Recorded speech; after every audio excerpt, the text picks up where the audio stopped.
In 1839, Austin, Texas was not yet a city. It was a trading post called Waterloo, a scatter of cabins on the Colorado River, chosen as the capital of an independent republic by a president who arrived, reportedly, in the middle of a buffalo hunt. The nearest town of any size, San Antonio, sat more than 80 miles away, across ground the Comanche still considered theirs. There was no protecting fort, there was no army garrison. There was, according to the men who advised against the choice, no good reason to put a seat of government there at all. Today, that same bend in the river anchors a metropolitan region of more than 2.3 million people, headquarters to the world's most valuable electric car company, and the site of one of the largest semiconductor investments in American history, over $18 billion from a single company. On land that once had no name on any map worth trusting, the men who chose this ground were not building a city. They were making a bet against the odds of the frontier itself. And this is the story of everyone who inherited it. Chapter 1. The Frontier Capital. In the spring of 1839, the job of turning a rumor into a capital fell to one man with a transit and a rope chain. Edwin Waller was a Virginia-born lawyer and veteran of the Texas Revolution, who had signed the Texas Declaration of Independence 3 years earlier and had since made himself useful to the Republic in whatever capacity it required. He arrived on the banks of the Colorado River in January 1839, commissioned by President Mirabeau Lamar to survey a capital out of open ground, and by April he had platted a grid of 14 blocks running north from the river, its central avenue cut 120 feet wide, and aimed due north at a bare limestone hill where no building yet stood. There was no quarry supplying the stone, no mill cutting the lumber, no road connecting the site to anywhere a wagon could reliably travel. He named the avenue Congress anyway.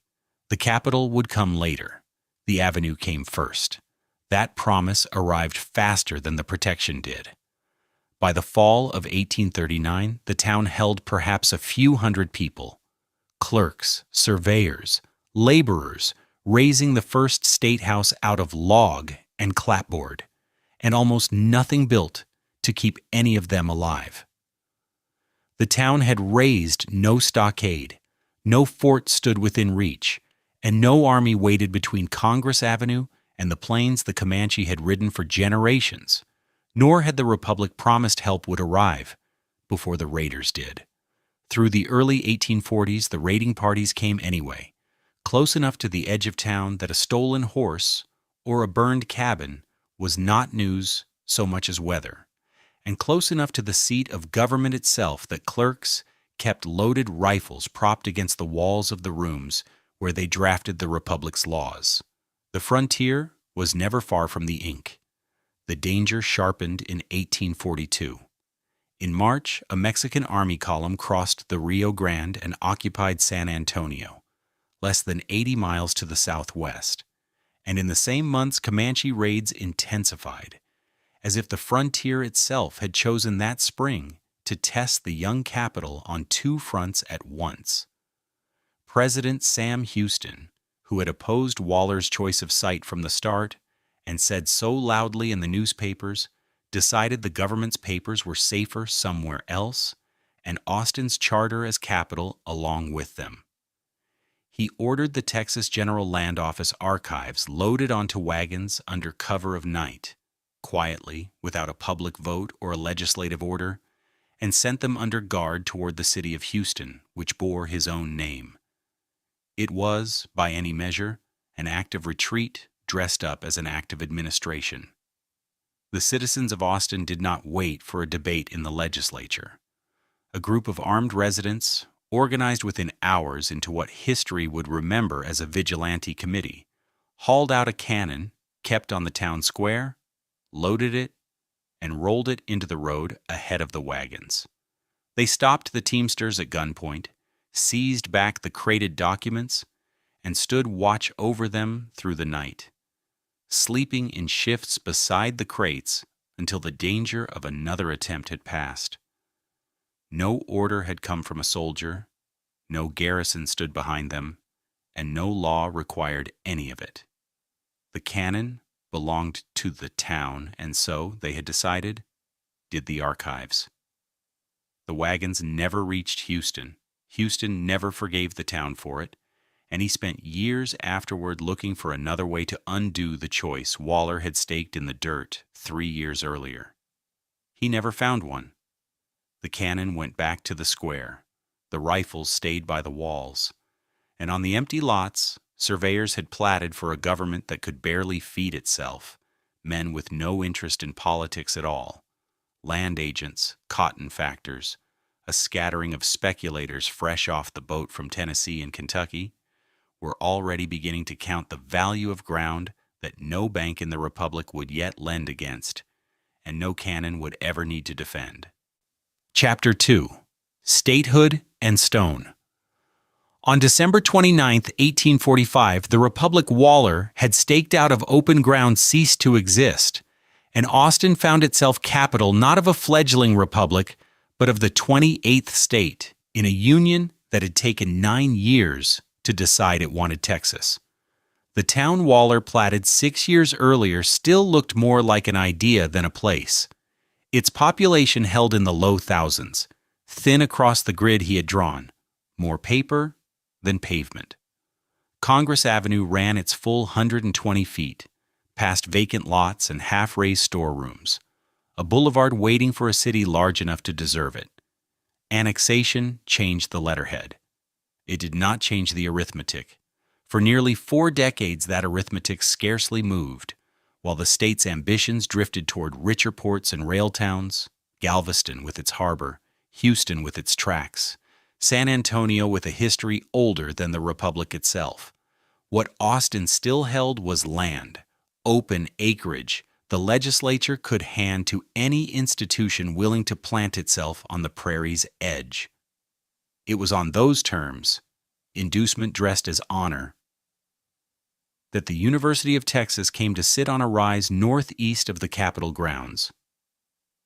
Its doors opened in September 1883, onto a main building still wearing its scaffolding, a half-finished pile of Victorian Gothic turrets where students sat for lectures under a roof not yet sealed against rain.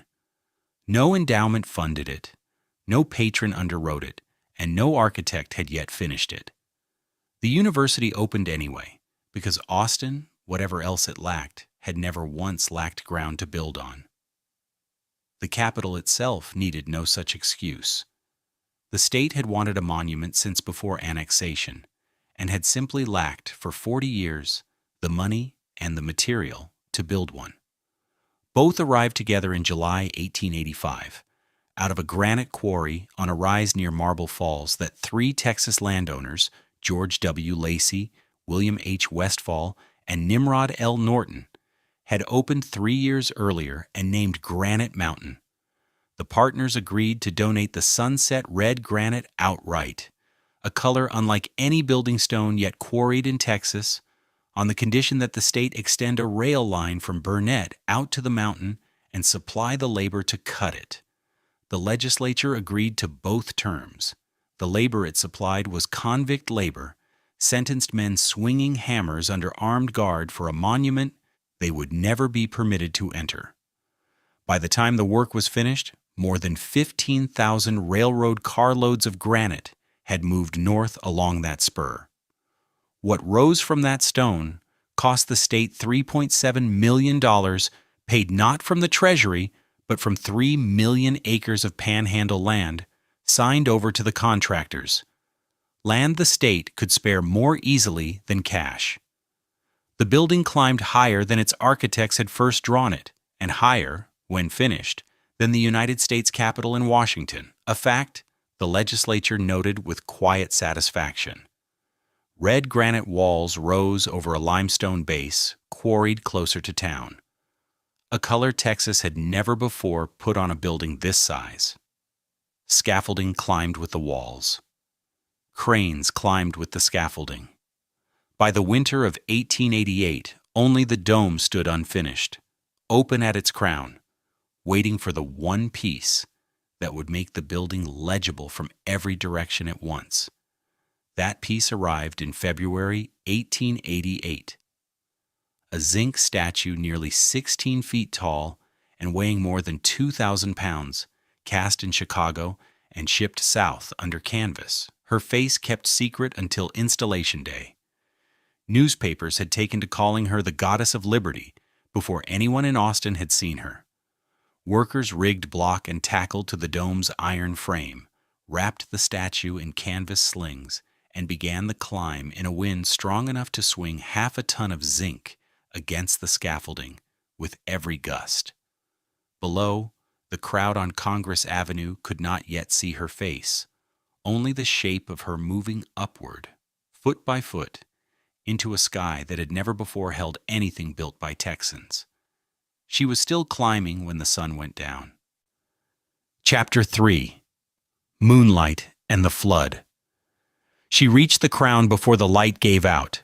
Workers guided the last feet by touch, cinched the base to its mounting, and let the canvas fall away before a crowd that had held Congress Avenue since noon. The zinc face turned east, caught what remained of the sun, and threw it back over a city that had waited 40 years to own a monument taller than the Union it belonged to. The dome was finished. The statue was finished. Neither one, however, could do anything about the 6 or 7 hours after sunset when both vanished into the dark, along with everything else in Austin. The Capitol went black like any other building. That problem outlasted the statue by 6 years. Austin in the early 1890s still lit its streets the way most American towns did. Gas lamps at scattered corners. A lamplighter working block by block. Whole stretches of Congress Avenue, and everything east and west of it left to the dark once he had passed. The city council wanted electric light and could not afford to string it the way larger cities had begun to, pole by pole, wire by wire. Across a grid that had grown far past anything Edwin Waller had first surveyed. What it found instead in 1894 was a bargain built out of somebody else's failure. Detroit had spent the previous decade experimenting with towers instead of street lamps. Iron masts strung with arc lights, meant to throw illumination down over whole districts at once rather than pooling it under individual poles. By 1894, the city had judged the design a failure and started tearing its own towers down, faster than it could find buyers for the iron. Austin bought 31 of them whole, shipped south still bearing the welds of a city that no longer wanted them, and raised them as if Detroit's verdict had never been rendered at all. Each tower stood 165 feet, taller than anything in the city save the Capitol dome itself, and carried 6 arc lamps wired to throw light across a radius of 1,500 feet. Not a street lamp's pool, but something closer to weather, a false moon lowered onto whichever ward happened to stand beneath it. Crews raised them through the winter of 1894 into the spring of 1895, tower after tower after tower, until no street in the platted city stood more than a few blocks from one of their circles of light. No alley was too far. No corner was too poor. No block waited on a lamplighter who might or might not finish his round before dawn. Austin had bought a rejected technology and built with it something Detroit never managed. Towers meant to outlast the very judgment that had condemned them. The current that fed them came in part from a dam the city had raised across the Colorado River and finished in 1893.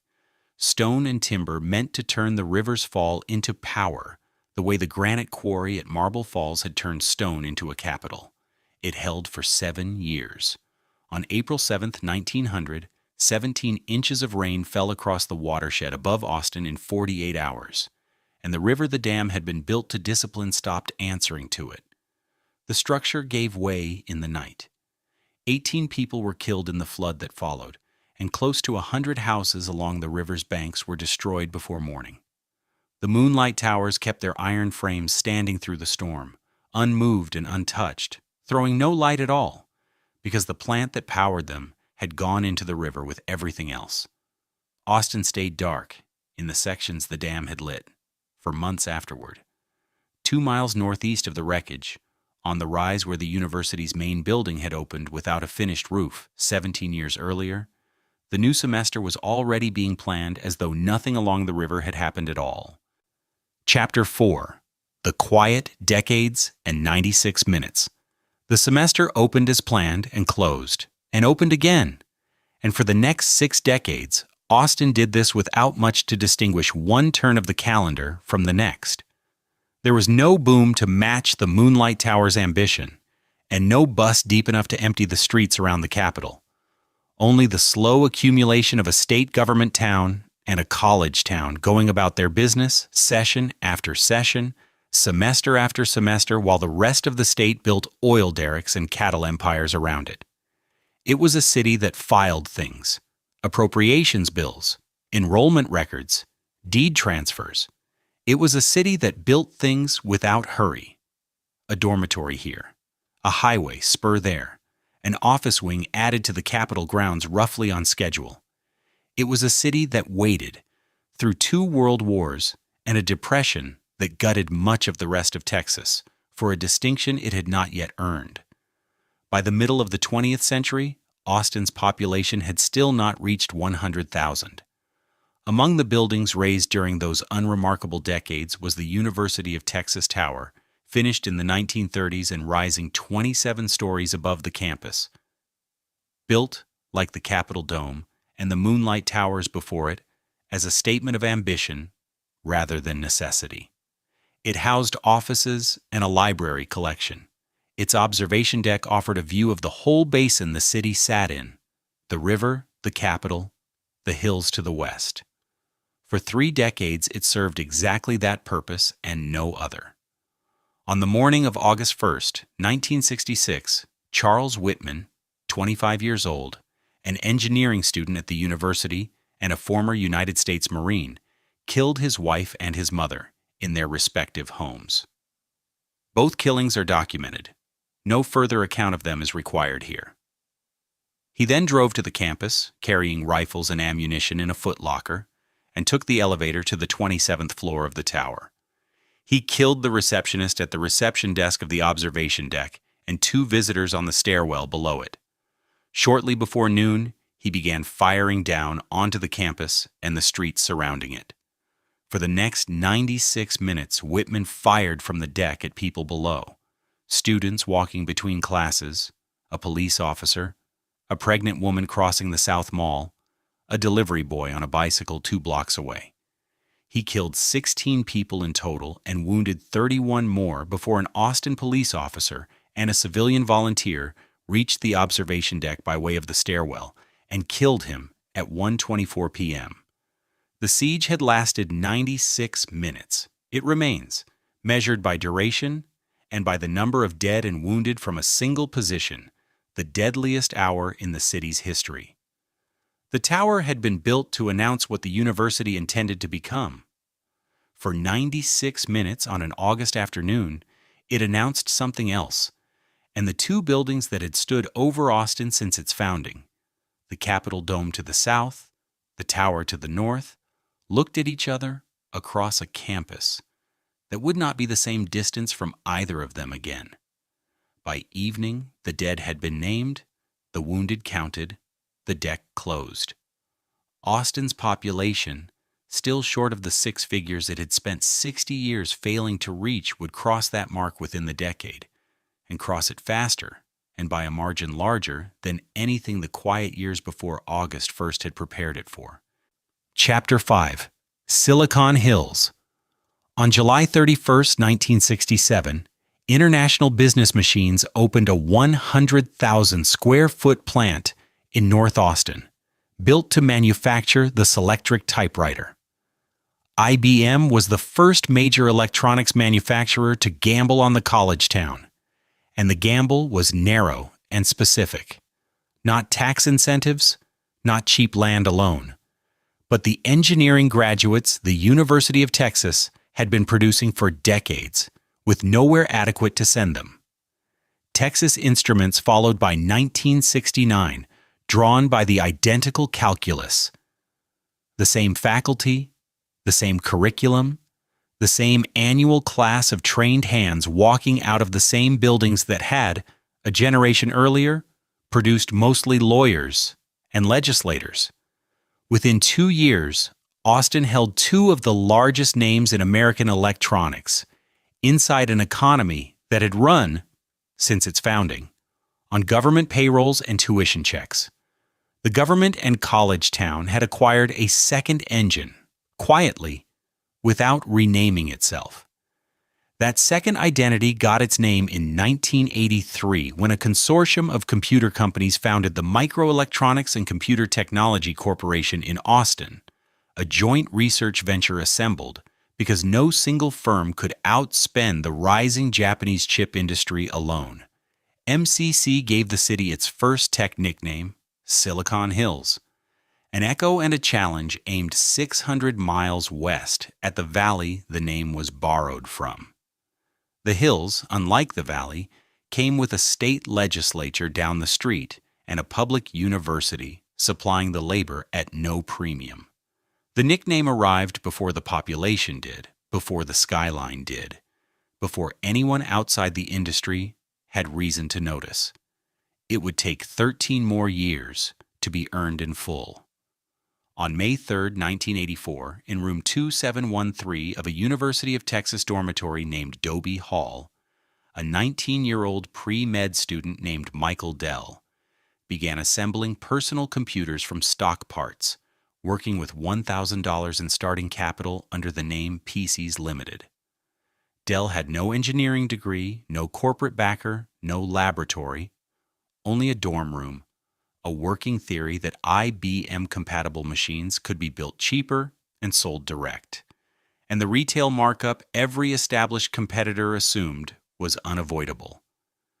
By the second half of his freshman year, he had sold $80,000 worth of machines. No garage, no coastal pedigree, no venture syndicate waiting at the door, just a dormitory room, a folding table, and an order book that would not stop filling. 3 years later, in March 1987, a small conference organized by staff of the Austin Chronicle expected 150 people and drew 700 on its opening day. A local newspaper's staff put it together with none of the usual backing. No chip fabrication line, no federal grant, no consortium of IBM's rivals. Testing only whether the city could support a gathering built around music, film, and the interactive media the engineers 3 miles away were, at that same moment, trying to invent. It grew into South by Southwest, and within a few years it accomplished what IBM, Texas Instruments, and MCC together could not.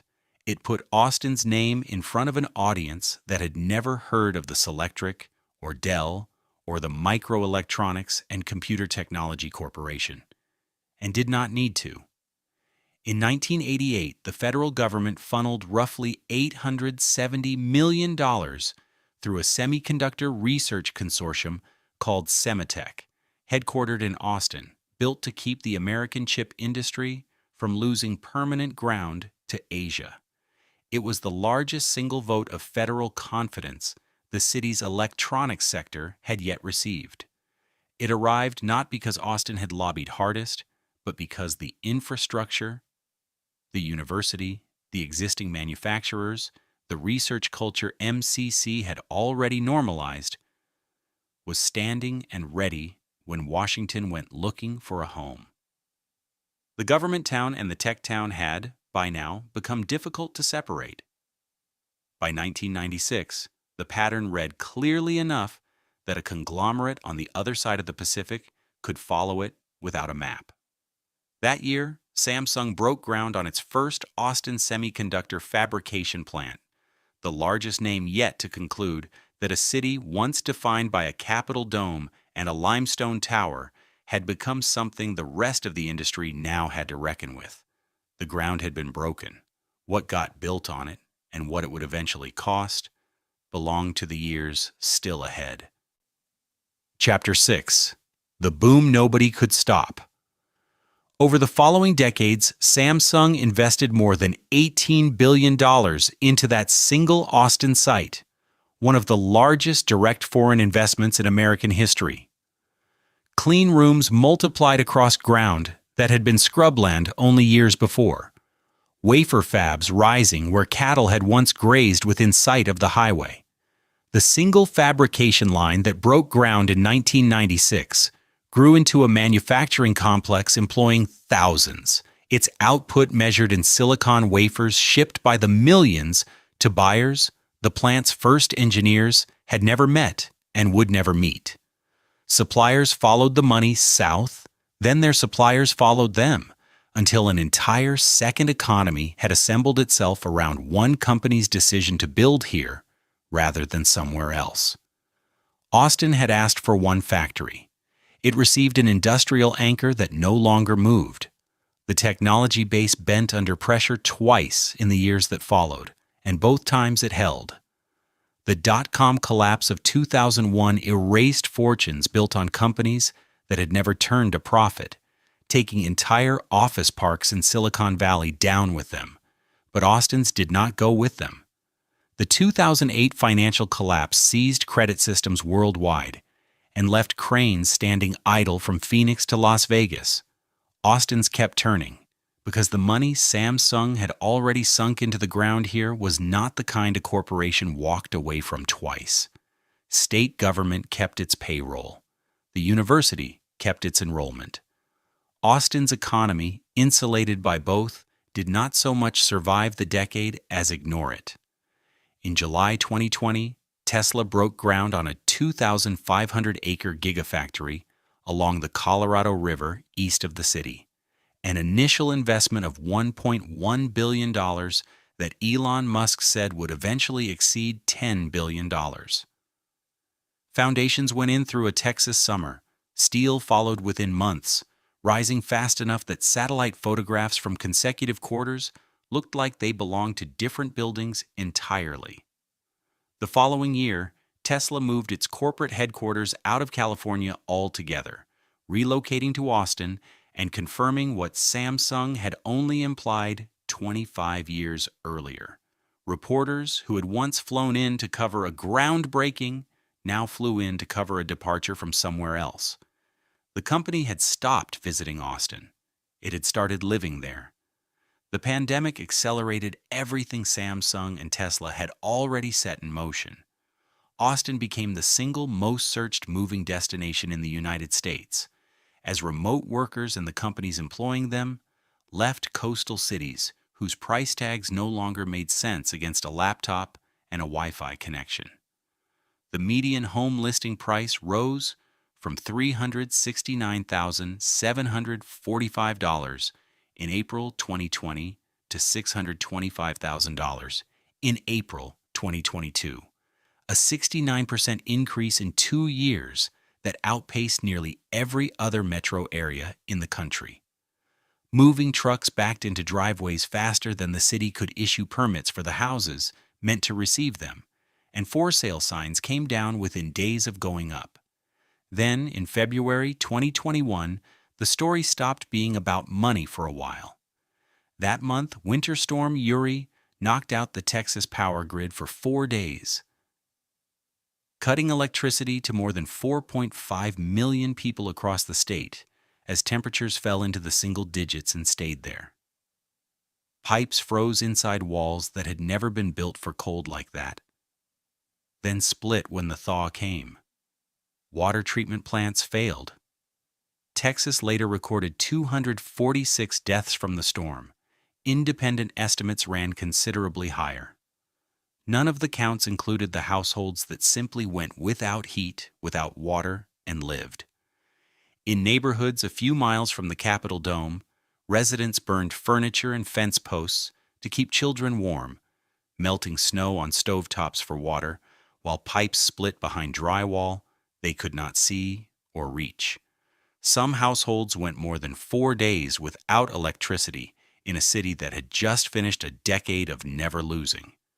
No convoy of state generators arrived in time. No emergency order thawed a single pipe before it burst. No chapter of Austin's own history had ever asked its residents to do without power for that long. The infrastructure sold to Samsung and Tesla as limitless, endlessly scalable capacity had nothing left over for the people who already lived under it. The storm passed within a week. What it exposed about the city underneath the boom would take considerably longer to settle. Chapter 7. What the Boom Left Behind. The first sign was small.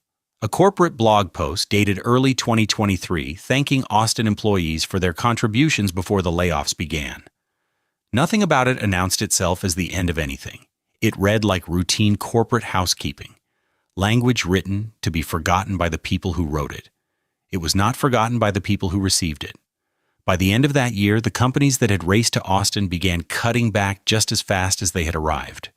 Oracle, which had relocated its corporate headquarters to the city in December 2020 with the fanfare of a company staking a permanent claim, reduced its global workforce by between 25,000 and 30,000 positions, and then announced it was moving its headquarters again, this time out of Austin, 3 years after moving in.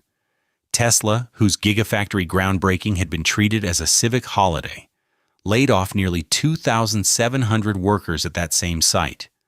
Dell, an Austin company since 1984, cut roughly 13,000 jobs company-wide. Indeed, headquartered downtown in a tower that had become a fixture of the skyline, cut about 2,200. None of these companies left Texas. All of them, in the span of 18 months, took back a portion of what they had promised. The math of the boom ran in reverse. Median home prices, which had peaked near $550,000 in 2022, fell 18 to 20%, settling around $440,000 by late 2025. Houses that had sold in bidding wars sat on the market for months.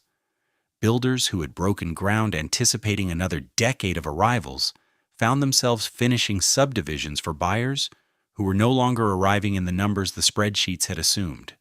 The city that could not build fast enough in 2021 had, by 2024, more inventory than it knew what to do with. It was not a collapse, it was a correction. And corrections do not make headlines the way booms do. They simply happen month after month in numbers that people stop mentioning at dinner. What did not correct was the population the boom had priced out along the way. An estimated 6,235 people were experiencing homelessness in Austin as of May 2024, living in a city that had spent a decade becoming one of the most expensive in the state it once defined itself against. The city's answer was not shelter. It was enforcement. Under a public camping ban approved by voters in 2021, Austin issued nearly 1,300 citations in the years that followed, a paper trail of infractions handed to people who had nowhere the ordinance permitted them to be. The tents moved from one underpass to the next. The citations accumulated in filing cabinets. The people they were issued to remained, for the most part, exactly where they had been. There was a boom that filled the skyline with cranes, and a boom that filled the balance sheets of companies 6 states away, and a boom that never once touched the man asleep under an overpass on Riverside Drive. 3 booms, 1 city, and only one of them was visible from the observation deck of a downtown tower. The people who had moved to Austin for its affordability, its promise of more house for less money, its status as the exception to every rule the coasts had written, discovered by 2024 that the exception had expired. The city had not become San Francisco. It had become something else, something with a lower ceiling and a longer memory, a place that had oversold itself once, spectacularly, and was now living through the bill. Cranes still worked downtown. Data centers still hummed on the outskirts, drawing more power each year than anything the city's founders had built for. But the certainty was gone, replaced by something more ordinary, a city doing arithmetic instead of making promises. What remained after the layoffs and the price corrections and the citations handed to men with no address to write on the form was not the Austin of the pitch decks. It was a city built in a hurry, on assumptions that had not all survived contact with 2023, still standing, still growing, still counting what it had left. End. Chapter 8. The Inventory. What remained also asked eventually to be counted, The way any city that has been built and unbuilt and rebuilt gets counted in the end. Not in the pitch deck numbers this time, but in the objects still standing after the money moved on. 17 of the 31 Moonlight Towers that Austin bought secondhand from Detroit in 1894 are still bolted into their footings, still switched on every evening, throwing down the same pale, shadowless light that once let a frontier town claim it had made its streets safe after dark. The light has been converted and reconverted since the fixtures changed, the wiring redone more than once. What has not changed is that the towers are still there, roughly 130 years on, doing a job nobody has formally asked them to keep doing. Near downtown, one of them rises over an intersection, its 4 steel legs planted in a small fenced square of grass between a parking garage and a bus stop, indifferent to both. Commuters wait under it without looking up. It was built to answer a fear specific to 1895, and the fear is long gone, and the tower stayed anyway, lit each night for reasons that have nothing left to do with safety, and everything to do with the fact that removing it was never anyone's job either. The Capitol Dome still stands at the top of Congress Avenue, and the Goddess of Liberty still balances on top of it, sword in one hand, star held out in the other, facing south over a skyline that has grown far taller and closer around her than the men who raised her statue ever planned for. Cranes have come and gone within sight of her for 140 years. She has outlasted the cattle drives, the railroad men, the university's early poverty, the freeze that killed the power grid, and every boom that promised to be the last one Austin would ever need. She has not moved. Everything around her has. The Colorado River still runs the same course it always ran, past the dam that made Town Lake possible, past downtown, and on south past 2,500 acres of poured concrete, where a company that did not exist a generation ago now builds electric vehicles under a roof visible from the interstate. The river floods that stretch of ground on its own schedule, not the company's, the way it always has. It does not care what is built beside it. It has never cared. In 2000, a resident named Red Wasenick called a local radio station, Coop, and used the phrase "Keep Austin Weird" on the air, trying to name something he thought the city was in danger of losing. The owners of 2 independent businesses, Book People and Waterloo Records, printed 5,000 bumper stickers with the phrase and gave them away, hoping to keep a national chain bookstore from opening downtown among them. The phrase spread faster than the campaign did.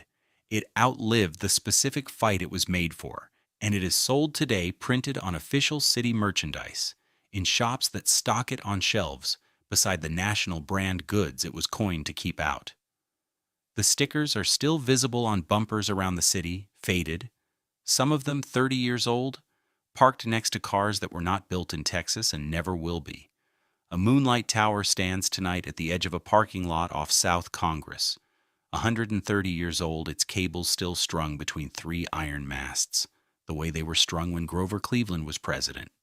Its light is a pale white gray, not gold, and it falls without casting much of a shadow at all, the way it always has.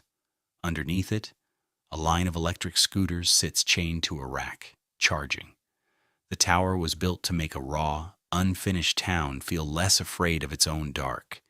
It is still switched on every night, over a city that finished building itself into something the tower's builders could not have pictured, and it still throws the same even, colorless light down onto the pavement below it.